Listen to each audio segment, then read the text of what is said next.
If I could take a few minutes of your time, I could convey to you a life full of failures and triumphs, joys and sorrows. My story is as old as the dinosaur, as old as Earth itself, created by the action of wind, rain, volcanoes, rock and clay, and a myriad of creatures from the microscopic life of bacteria and fungi, of insects, worms and bugs, and of plants and forests and animals large and small that have roamed the grasslands of the world, working together to support human life.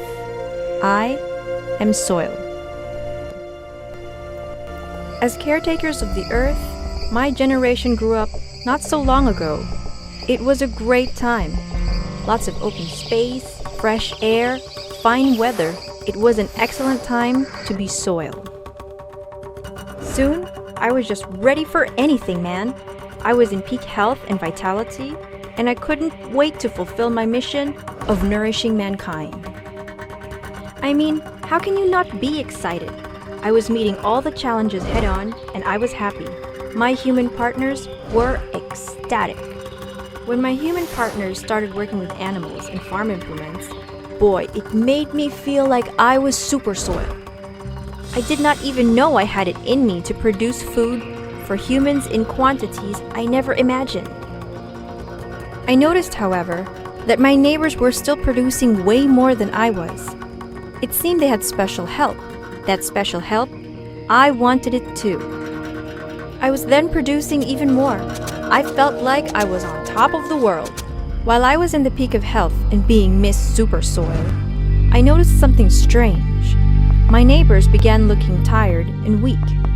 Then whatever it was that weakened my neighbors soon got to me too. I suddenly felt something was wrong with my system. I realized that the fertilizer they fed me was slowly destroying my system. It just had too much nutrients that my system started releasing greenhouse gases. I was in bad shape. My natural living system was compromised. I could not even nourish myself with water. The river flowing around me also seemed infected by the same nutrients that got me. The natural balance of life in the water had also been affected.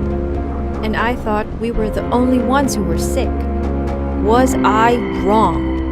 I didn't think it could get any worse. That was an awful time. I was sick. I was depressed. I needed help. I was feeling hopeless and didn't know what to do. An old friend insisted I try natural compost. He encouraged the farmers by saying, "By adding compost, we are giving back what we have taken from the soil. We must look after the soil." With nothing to lose, I tried it. The farmers showed others how to make compost. The way he spoke allowed me, for the first time, to understand the depth of the stories that had been passed down to me on how to care for all life in the soil. Boy, did I feel the change inside me. I felt revived, rejuvenated.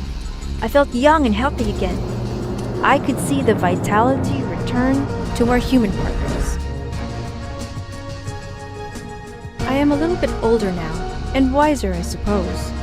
While I attribute my failures to my youth and inexperience, I have to say, my triumphs are from the same.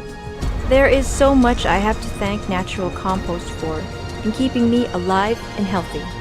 And natural compost is helping keep people and their environment healthier too.